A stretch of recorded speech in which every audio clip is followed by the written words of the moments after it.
नमस्कार, आदाब, सलाम साथियों, क्या हाल-चाल है? उम्मीद है कि आप सभी स्वस्थ, मस्त और ज़बरदस्त होंगे। उम्मीद के साथ-साथ हमारी दुआ और प्रार्थना भी है कि आप हमेशा खुश रहिए, स्वस्थ रहिए। साथियों, आज 15 अप्रैल 2026 की तारीख है। आज का करंट अफेयर और उसका स्टैटिक जीके इस वीडियो में हम लोग जल्दी से पढ़ा जाएगा। उससे पहले लास्ट डे यानी 14 अप्रैल के करंट अफेयर का रिवीजन कर लेते हैं। तो पहला प्रश्न था, हाल ही में बैडमिंटन एशिया चैंपियनशिप 2026 में आयुष शेट्टी ने कौन-सा पदक जीता? सिल्वर मेडल जीता। सिल्वर मेडल जीता बैडमिंटन एशिया चैंपियनशिप जो चीन में आयोजित हुआ था। दूसरा प्रश्न, हाल ही में अंतर्राष्ट्रीय मानव अंतरिक्ष उड़ान दिवस कब मनाया जाता है? तो 12 अप्रैल को हर साल अंतरिक्ष उड़ान दिवस मनाया जाता है, क्योंकि 12 अप्रैल के दिन ही साथियों मेजर यूरी गागरिन पहले विश्व के प्रथम व्यक्ति थे जो अंतरिक्ष यात्रा किए थे। तीसरा प्रश्न, आईपीएल में 4000 रन बनाने वाले सबसे युवा भारतीय खिलाड़ी आईपीएल में 4000 रन बनाने वाले शुभमन गिल और 4000 रन चेज करते हुए बनाने वाले विराट कोहली हो जाएंगे। लास्ट डे हम लोग पढ़े थे साथियों। चौथा प्रश्न, हाल ही में वर्ल्ड इनइक्वालिटी रिपोर्ट के अनुसार भारत में भूमि असमानता रिपोर्ट में किस राज्य में सबसे ज्यादा भूमि असमानता है? तो उत्तर था केरल। सबसे ज्यादा भूमि असमानता केरल में एक रिपोर्ट के अनुसार। पांचवा, हाल ही में केंद्रीय कैबिनेट ने कलाई 11 और कमला मेगा हाइड्रो पावर परियोजना कहाँ स्थापित करने की मंजूरी दी? तो कैबिनेट ने अरुणाचल प्रदेश में दो एनएचपीसी प्लांट कलाई और कमला को मंजूरी दिया है निर्माण का। हाल ही में पेंगुइन की किस प्रजाति को आईयूसीएन की संकटग्रस्त प्रजातियों के रेड लिस्ट में लुप्त प्राय घोषित किया गया? तो आईयूसीएन ने एम्परर पेंगुइन को संकटग्रस्त घोषित किया है। सातवां प्रश्न, हाल ही में किस अंतरराष्ट्रीय प्रोटोकॉल के तहत भारत ने वर्ष 2027 के बाद ओजोन क्षयकारी पदार्थ हाइड्रोफ्लोरोकार्बन एचएफसीएस के उत्पादन को बंद करने की घोषणा की? तो किगाली समझौता 2016 में किगाली समझौता हुआ था, उसी के तहत एचएफसीएस इसको प्रतिबंधित करने के लिए भारत ने कमिटमेंट किया है कि 2027 के बाद इसको हम लोग बंद करेंगे। ऐसे साथ मॉन्ट्रियल प्रोटोकॉल में सीएफसी को प्रतिबंधित करने के लिए कहा गया। मॉन्ट्रियल प्रोटोकॉल 1987 और किगाली प्रोटोकॉल 2016 में। आठवां प्रश्न पूछा गया था। आठवां प्रश्न, हाल ही में वनतारा विश्वविद्यालय कहाँ स्थापित किया जाएगा? तो गुजरात के जामनगर में। हाल ही में 12 अप्रैल 2026 को पार्श्व गायिका आशा भोसले का निधन हो गया। इनके बारे में कौन सा कथन सही है? तो इनके बारे में सभी कथन सही है। इन्हें दूसरा लता दीनानाथ मंगेशकर पुरस्कार 2023 में दिया गया था और 2022 में मोदी जी को यह पुरस्कार दिया गया था।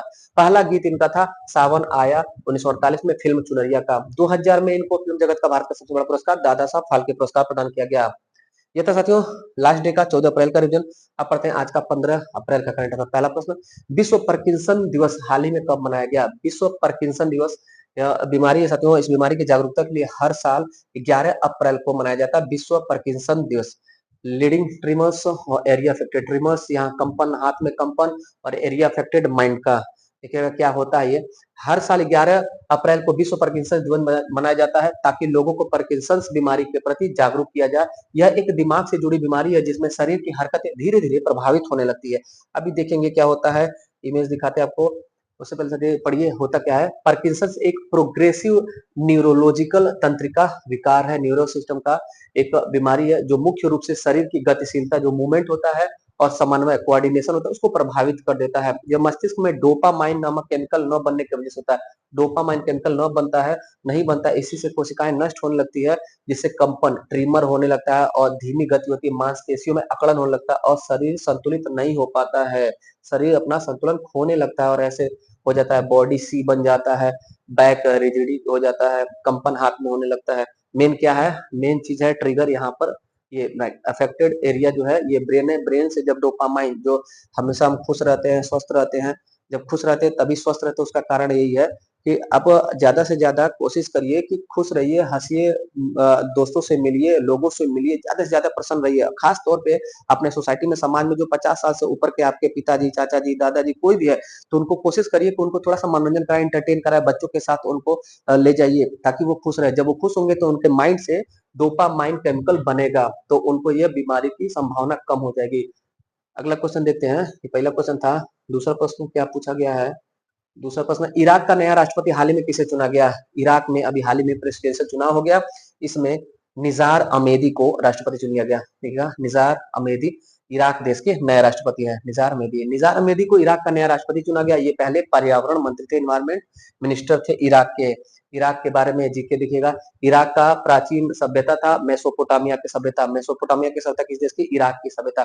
इराक जो विकसित हुआ है वो दजला फरात नदी के, दजला और फरात नदी के कारण इराक विकसित हुआ। इराक की मुद्रा का नाम है दिनार। इराक में जिगुरात है, ऊर का महान जिगुरात। इराक में दुनिया की सबसे पहले लेखन कला आई थी, नाम है उसका क्यूनिफॉर्म। हमारे भारत में भी सिंधु घाटी सभ्यता में लेखन कला थी साथियों, लेकिन उसको पढ़ा नहीं गया है। बैस्त्रोफैदन लिपि, गौमुद्रिका लिपि या हलावत लिपि, ऐसे ही उसी के समकालिक मेसोपोटामिया सभ्यता इराक में लेखन कला थी, उसको पढ़ा गया विद्वानों के द्वारा। उसका नाम है क्यूनिफॉर्म। इराक की मुद्रा दिनार। इराक की भाषा अरबी और कुर्दिश। इराक की संस्कृति में खजूर का ज्यादा रोल है। प्रमुख उद्योग यहाँ पर तेल और प्राकृतिक है। ये साथियों दजला और फरात प्राचीन सभ्यताओं की भूमि है। इराक की राजधानी है बगदाद। ये शहर है बगदाद इराक का। अगला क्वेश्चन देखिएगा, ये राष्ट्रपति बने हैं। तीसरा प्रश्न, हाल ही में दूसरे इंटीग्रेटेड एयर ड्रॉप टेस्ट परीक्षण में किस हेलीकॉप्टर का उपयोग किया गया? उत्तर हो जाएगा चिनूक। ये चिनूक हेलीकॉप्टर है। चिनूक हेलीकॉप्टर से यह ड्रॉप गिराया जा रहा है। इंटीग्रेटेड एयर ड्रॉप टेस्ट परीक्षण किया गया अभी हाल ही में इसरो ने इसे किया। ये है क्या? अभी पिछले वर्ष 24 अगस्त 2025 को पहला चरण का सफल परीक्षण हुआ था। ये दूसरा चरण का परीक्षण है क्या? हमारे भारत का इसरो का मिशन है गगनयान, मानव अंतरिक्ष मिशन है गगनयान। इसी गगनयान में जब मनुष्य अंतरिक्ष में जाएगा तो वापस उसको धरती पर लाने के लिए ये ड्रॉप सिस्टम है। देखिए चिनूक हेलीकॉप्टर से यही पृथ्वी की कक्षा से 4 किलोमीटर ऊपर ले जाकर के चिनूक हेलीकॉप्टर से सफलतापूर्वक पैराशूट की मदद से लैंड कराया गया। इंटीग्रेटेड एयर ड्रॉप टेस्ट परीक्षण पहला चरण कब हुआ था? 24 अक्टूबर 2025 को। अभी दूसरे चरण का ये टेस्टिंग हुआ है अप्रैल 2026 में, हम इसको पढ़ रहे हैं। गगनयान मिशन के लिए दूसरे इंटीग्रेटेड एयर ड्रॉप टेस्ट 10 अप्रैल 2026 को सतीश धवन अंतरिक्ष अनुसंधान केंद्र श्रीहरिकोटा में सफलतापूर्वक परीक्षण किया गया। देखिएगा थोड़ा सा इमेज, मिशन गगनयान का ये हिस्सा है क्रू मेंबर को रिकवर करने के लिए अच्छे से, और इसके साथ जो है नौसेना की पुनर्प्राप्ति टीम भी रहेगी। देखिए 10 अप्रैल 2026 को इसकी टेस्टिंग हुई। 10 अप्रैल 2026 को कहां से? सतीश धवन अंतरिक्ष अनुसंधान केंद्र श्रीहरिकोटा से। इसका वजन कितना था? इसका 5.7 टन वजन था। टोटल पैराशूट इसमें कितने? तो 10 पैराशूट है, 4 प्रकार के 10 पैराशूट। एक और इमेज देखिएगा, ऐसे ये वर्क करेगा। 4 किलोमीटर ऊंचाई पर इसको छोड़ा गया। ये चिनूक हेलीकॉप्टर ड्रॉप किया गया इससे। इसी से अंतरिक्ष यात्री जो गगनयान में गए रहेंगे उनको सफलतापूर्वक सुरक्षित तरीके से लैंड कराया जाएगा। चौथा प्रश्न, भारतीय सेना ने अपाचे हेलीकॉप्टर का शक्ति प्रदर्शन करने के लिए ब्रह्मास्त्र अभ्यास का आयोजन कहाँ किया? ब्रह्मास्त्र सैन्य अभ्यास हमारे भारतीय सेना का, इंडियन आर्मी का अभी हाल ही में राजस्थान में संपन्न हुआ। ब्रह्मास्त्र सैन्य अभ्यास राजस्थान में किसके द्वारा? इंडियन आर्मी के द्वारा। कहां पर? पोखरण फायरिंग फील्ड रेंज में। पोखरण फायरिंग फील्ड रेंज में। पोखरण से याद रखिएगा, हमारे भारत का पहला परमाणु परीक्षण 18 मई को 1974 ईस्वी में पोखरण में हुआ था। भारत का पहला परमाणु परीक्षण 18 मई 1974 पोखरण में हुआ था। इससे अगर थोड़ा सा आप याद रखना साथियों, 18 से 19 कर लीजिए और मई को 1 महीना बैक कर दीजिए, अप्रैल हो जाए, और 1974 को 1 साल और आगे कर लीजिए। ये नया एक डेट निकल के आता है। ये हमारे भारत का पहला उपग्रह आर्यभट्ट का प्रक्षेपण का डेट हो जाता है। ये दोनों डेट अक्सर एग्जाम में रहता है। 18 मई 1974 को पोखरण में परमाणु परीक्षण हुआ था पहला, और 19 अप्रैल 1975 को पहला उपग्रह आर्यभट्ट प्रक्षेपित किया गया था। वही पोखरण फायरिंग रेंज में राजस्थान में एक अभी अभ्यास हुआ है, मिलिट्री एक्सरसाइज हमारे इंडियन आर्मी के द्वारा, ब्रह्मास्त्र नाम का। इसके अलावा और भी हमारे भारत में करंट में 2026 में मिलिट्री एक्सरसाइज हुए हैं अन्य देशों के साथ भी, उसको देखते हैं। भारत और मिस्र के साथ एक्सरसाइज साइक्लोन भारत और मिस्र अप्रैल 2026 में आयोजित हुआ। कहां पर हुआ? मिस्र के अंशास में हुआ है। इसके बाद अग्नि वर्षा इंडियन आर्मी ने राजस्थान के पोखरण में फरवरी 2026 में किया अग्नि वर्षा। धर्म गार्जियन जापान से होता है, उत्तराखंड के चौबटिया में जापानी सेना और हमारे भारतीय सेना के मध्य हुआ धर्म गार्जियन। इसके अलावा लामितीय सैन्य अभ्यास अभी 2026 में हुआ भारत और सेशेल्स के मध्य, सेशेल्स में ही हुआ है। सेशेल्स डिफेंस एकेडमी हुआ है, 11वें क्रम का है त्रिसेवा अभ्यास। और ये त्रिसेवा अभ्यास भी एक हुआ साथियों, हमारे इंडियन आर्मी और नौसेना, तीनों सेना, एयरफोर्स भी, तीनों सेना मिलकर के साझा शक्ति एक अभ्यास हुआ था जनवरी 2026 में पुणे में। साझा शक्ति अभ्यास हुआ, सैन्य संगठन है और नागरिक संगठन है, दोनों के मध्य हुआ था। अगला क्वेश्चन है, अगला क्वेश्चन देखिएगा, ये मिलिट्री एक्सरसाइज का इमेज है। अगला, हाल ही में कर्नल सोनम वांगचुक का निधन हो गया। उन्हें किस नाम से जाना जाता है? जब इसको पढ़े साथियों, सोनम वांगचुक तो एक समय के लिए झटका लग गया था, हमारे देश के समाज सेवी और लद्दाख के प्रखर नेता। इनका तो नहीं डेथ हो गया, लेकिन ये साथियों कर्नल सोनम वांगचुक है, ध्यान रखिएगा। कर्नल सोनम वांगचुक हमारे भारतीय सेना के जवान और 1999 कारगिल युद्ध के नायक, और इनकी उपाधि है लद्दाख का शेर। टाइम श्योर इनसे क्वेश्चन रहेगा संभावित। देखिएगा ये है कर्नल सोनम वांगचुक, लद्दाख के शेर। इनका भी हाल ही में डेथ हो गया, 11 मई 1964 को जन्म, 10 अप्रैल 2026 को इनका स्वर्गवास हो गया।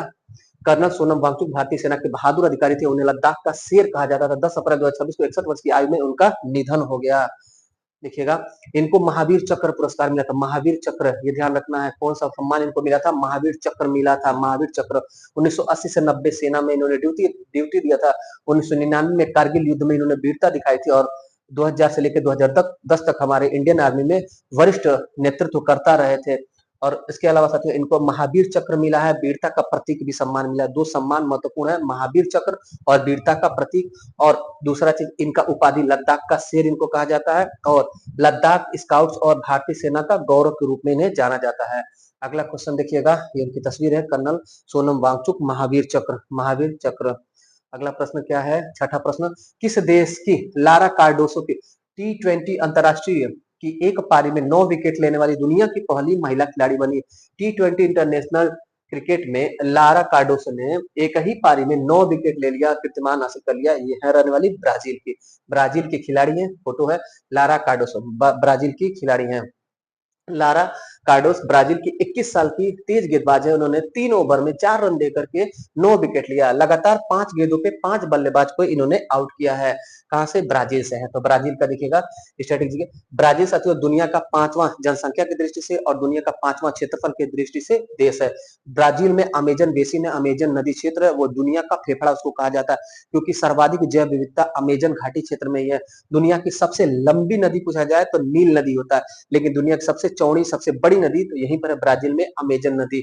ब्राजील की राजधानी है ब्राजीलिया। ब्राजील का प्रमुख शहर है साओ पालो। ब्राजील का प्रमुख शहर है साओ पालो। ब्राजील में एक काफी बंदरगाह है सैंटोस। सैंटोस बंदरगाह किसके लिए फेमस है? काफी के लिए। रियो डी जेनेरियो ब्राजील का एक शहर है। ब्राजील की राजधानी ब्राजीलिया, ब्राजील का शहर साओ पालो, रियो डी जेनेरियो और सैंटोस है। 5 बार फीफा विश्व कप जीतने वाली टीम ब्राजील है। यहाँ पर साथियों इसकी राजधानी ब्राजीलिया है, साओ पालो सबसे बड़ा इसका शहर है, रियो डी जेनेरियो यहाँ पर पृथ्वी शिखर सम्मेलन हुआ था, कॉफी बंदरगाह के रूप में इसको सैंटोस को जाना जाता है। दक्षिण अमेरिका का सबसे बड़ा क्षेत्रफल वाला देश और जनसंख्या वाला देश है। अमेजन वर्षावन पाया जाता है। अमेजन नदी है जो आयतन के आधार पर सबसे बड़ी नदी है। फजेंडा यहाँ पर काफी के बागान को कहते हैं। फजेंडा क्या है? ब्राजील में काफी के बागीचे को फजेंडा कहा जाता है। गन्ना का उत्पादक देश है ब्राजील। पुर्तगालियों ने ब्राजील से ही गन्ना हमारे भारत में लाया था। सोयाबीन का उत्पादक देश है और ब्रिक्स का सदस्य देश भी है, संस्थापक देश भी है। दुनिया का सबसे बड़ा कार्निवल ब्राजील में होता है। सांबा जो प्रसिद्ध गीत है यही का। यहाँ की भाषा क्या है? ब्राजील की ऑफिशियल लैंग्वेज क्या है? पुर्तगाली। ब्राजील की ऑफिशियल लैंग्वेज है पुर्तगीज। अगला क्वेश्चन देखते हैं। अगला क्वेश्चन है 7वां, डस्टलीक संयुक्त सैन्य अभ्यास 2026 का आयोजन कहाँ किया गया? डस्टलीक हर साल भारत और कजाकिस्तान के मध्य होता है। कजाकिस्तान और भारत के मध्य डस्टलीक सैन्य अभ्यास होता है। डस्टलीक देखिएगा कहाँ हुआ? डस्टलीक का आयोजन उज्बेकिस्तान में हुआ। भारत और उज्बेकिस्तान के मध्य यह अभ्यास होता है। इसके अलावा और भी सैन्य अभ्यास, एक्सरसाइज साइक्लोन भारत और मिस्र अप्रैल 2026 में कहां पर हुआ? मिस्र के कंसास में। अग्नि वर्षा इंडियन आर्मी के द्वारा राजस्थान के पोखरन में। और धर्म गार्जियन भारत और जापान फरवरी से लेकर के 8 मार्च चौबटिया उत्तराखंड में। और साझा शक्ति सैन्य अभ्यास साझा शक्ति पुणे में आयोजित हुआ। और लामिटिये भारत और सेशल्स के मध्य सेशल्स डिफेंस एकेडमी सेशल्स में 11वें क्रम का हुआ है। हाल ही में मोंटे कार्लो मास्टर्स 2026 का फाइनल किसने जीता? टेनिस का प्रतिष्ठित टूर्नामेंट है, पुरुषों का पेशेवर टूर्नामेंट है। इसको जीत लिया है जैनिक सिनर। इटली के जैनिक सिनर ने जीता है और कार्लोस अल्कराज स्पेन को हरा करके। देखिएगा विजेता जैनिक सिनर इटली, उप विजेता स्पेन के कार्लोस अल्कराज। यह पुरुष पेशेवर टेनिस खिलाड़ियों का एक टूर्नामेंट है। इसके अलावा साथियों ग्रैंड स्लैम को देख लीजिएगा। Grand slam 4 grand slam tournament होता है। ग्रैंड स्लैम किससे संबंधित है? ग्रैंड स्लैम, ग्रैंड स्लैम का संबंध है लॉन टेनिस से। सबसे पहला ऑस्ट्रेलिया ओपन होता है। ऑस्ट्रेलिया ओपन होता है, उसके बाद फ्रेंच ओपन होता है, ऑस्ट्रेलिया बाद फ्रेंच ओपन होता है, उसके बाद विंबलडन होता है, विंबलडन टूर्नामेंट होता है, और लास्ट में होता है यूएस ओपन। यूएस ओपन अगर आप इसको ट्रिक से याद करना चाहते हैं तो आप बीयू, अगर याद हो जाए तो अच्छी बात है, याद कर लीजिएगा आप बीयू। Australia Open, French Open, Wimbledon Open, US Open. सबसे पुराना अगर पूछा जाएगा तो विंबलडन ओपन सबसे पुराना। ग्रीन कोर्ट पर होने वाला अगर पूछा जाएगा, हरा घास पर होने वाला तो विंबलडन। क्ले कोर्ट पर होने वाला पूछा जाएगा तो फ्रेंच ओपन हो जाएगा। क्ले कोर्ट पर सबसे पहला जो होता है वर्ष में वो ऑस्ट्रेलिया ओपन, सबसे लास्ट में जो होता है वो यूएस ओपन होता है। अगला क्वेश्चन देखिएगा, एशियाई कुश्ती चैंपियनशिप 2026 का आयोजन हाल ही में कहाँ किया गया? उत्तर हो जाएगा बिश्केक।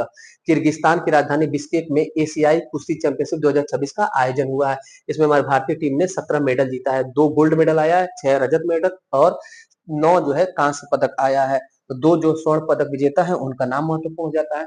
पहले देखिएगा, एशियाई कुश्ती चैंपियनशिप 2026 हुआ कहाँ पर? किर्गिस्तान की राजधानी बिश्केक में। प्रथम स्थान पर ईरान हमारा भारत, 5वें स्थान पर सेकंड जापान, चीन और किर्गिस्तान के बाद 5वें पर हमारा भारत है। एशियाई कुश्ती चैंपियनशिप कहाँ संपन्न हुआ? किर्गिस्तान के बिश्केक में। कौन 2 भारतीय खिलाड़ी हैं जिन्होंने गोल्ड मेडल जीता? तो नाम है कलकल सुजीत कलकल और अभिमन्यु मंडवाल। सुजीत और अभिमन्यु दोनों लोगों ने साथियों, दोनों लोगों ने एशियाई कुश्ती चैंपियनशिप में गोल्ड मेडल जीता है। 10वां और अंतिम प्रश्न है, ऑस्ट्रेलिया में पहली बार किसी महिला को सेना प्रमुख नियुक्त किया गया है, उनका नाम क्या है? उनका नाम है सुसान कायल। सुसान कायल तस्वीर है, ऑस्ट्रेलिया में पहली बार महिला सेना प्रमुख बनी है सुसान कायल। ऑस्ट्रेलिया की पहली महिला सेना प्रमुख लेफ्टिनेंट जनरल सुसान कायल को बनाया गया। 125 साल के इतिहास में पहली बार जब कोई महिला सेना की कमान संभालेगी ऑस्ट्रेलिया में। तो किस देश से क्वेश्चन है? ऑस्ट्रेलिया से। तो ऑस्ट्रेलिया का स्ट्रेटेजी देखिएगा, ऑस्ट्रेलिया इसे जो है साथियों द्वीपीय महाद्वीप कहा जाता है, द्वीपीय महाद्वीप कहा जाता है और प्यासी भूमि का देश। द्वीपीय महाद्वीप इसलिए कि द्वीप के आकार का देश है, ये द्वीप के आकार का महाद्वीप है, इसीलिए द्वीपीय महाद्वीप का प्यासी भूमि का देश कहा जाता है, क्योंकि इसके इसी इसी पूर्वी तट पर सिर्फ वर्षा होता है और बाकी 90% एरिया इसका शुष्क रहता है, बारिश नहीं होता। यहाँ पर ग्रेट बैरियर रीफ है जो दुनिया का सबसे बड़ा प्रवाल भित्तीय मूंगे का चट्टान है। प्यासी धरती का देश, प्यासी भूमि का देश कहा जाता है। मेरिनो ऊन का उत्पादन विश्व में सबसे ज्यादा यहीं पर होता है। कालगुरली और कुलगाड़ी सोने का खान यहीं पर है। बॉक्साइट का उत्पादन क्षेत्र है, वाइपा खान है। ग्रेट डिवाइडिंग रेंज पर्वत है यहाँ पर। मरे और डार्लिंग नदी है यहाँ पर। ग्रेट बैरियर रीफ है। सिडनी कैनबरा यहाँ का प्रमुख शहर है। और ऑस्ट्रेलिया का राष्ट्रीय पशु कंगारू है, कोआला है, प्लेटिपस है। यहाँ पर एमू भी पाए जाते हैं, वन्य जीव। ऑस्ट्रेलिया की राजधानी पूछा जाए तो कैनबरा है। ऑस्ट्रेलिया में प्रसिद्ध ओपेरा हाउस कहाँ पर है? सिडनी में। मरे और डार्लिंग यहाँ की प्रमुख नदी है।